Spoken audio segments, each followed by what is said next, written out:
has to follow the collective bargaining agreement. That's true. And if a grievance step was not followed in the collective bargaining agreement, and it got sent up to Concord and gets sent back to us and have to hear it, that's the way it has to be.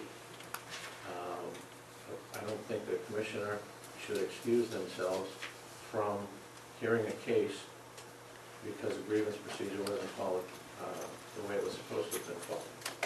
Absolutely not. We don't Well, have the I think authority. that's a question then I have to find the answer to that one. I don't see anywhere where we have the authority.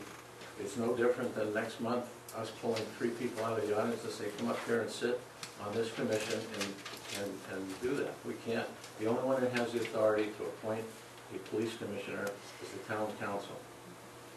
Well, we're not gonna resolve Well, this tonight. tonight. So we need to- So we need to sit with Jim, because he's the one that specifically said we had the authority. So you'll have to hear it from the horse's mouth. I mean, Well, because we can belabor this all night. I don't think so. I mean, you're telling me that that's not what Jim Higgins said. If those grievance steps aren't followed, and then unfair labor practice is filed, and then it gets kicked back to the commission to go through that grievance step, and I believe we have to go through that grievance step. I think we need to settle that tonight.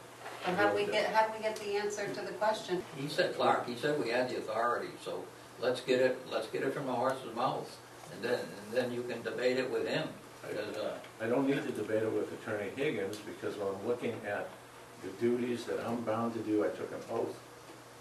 I was sworn into this position. I see nowhere in the state law that says that we can appoint, that the commission can appoint a substitute commission for a particular thing. Now, I'm not a labor attorney, but I can read English, and I think some people erred, and if the attorney gave you that advice, then I would think that it's possible that the attorney may have erred. But without knowing the particulars, I wasn't at that meeting. I'm going by looking at the notices that are sent out.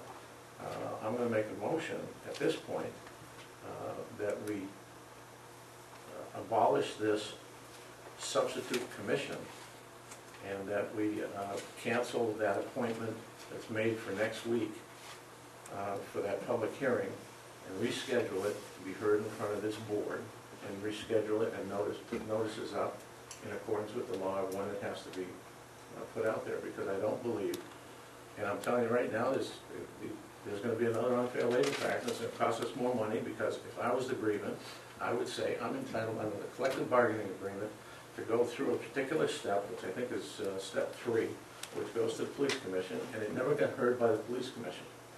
It got heard by a substitute commission that was appointed by a commission that had no authority to appoint another commission. And we're going to end up spending more money. And this is what we're supposed to be doing, is sitting here hearing it.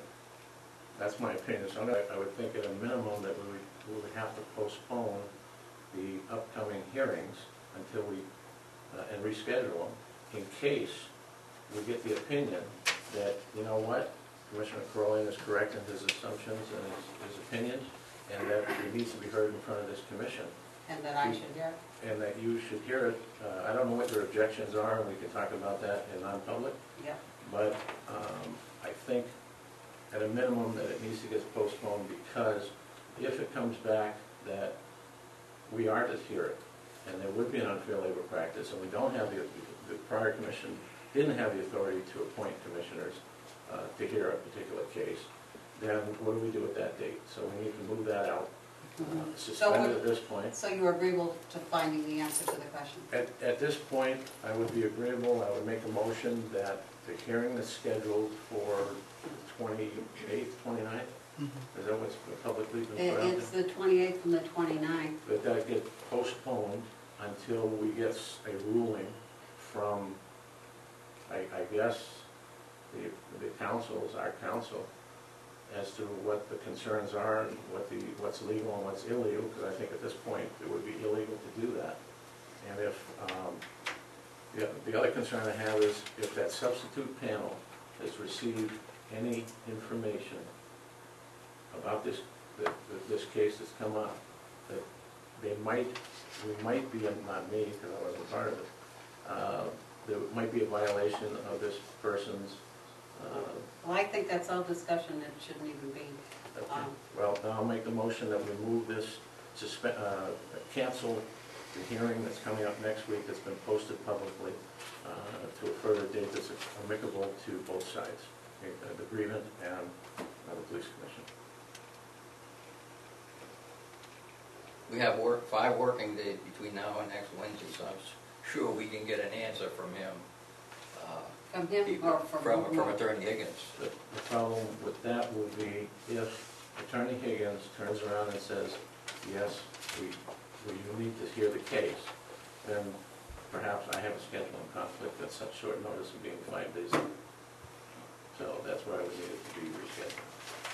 And we're not losing anything, we're gaining by this coming up, and you want to have Attorney Higgins look at it, get his opinion, that's fine, but I'm going on the record that I do not want to be part of that deciding factor of a substitute commission.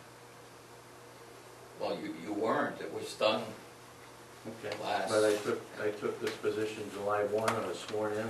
There's certain ways of going about business, and I think that this business is going about incorrectly. So I make the motion. I think this question has come up before, and it has been answered sufficiently by by statutory authority.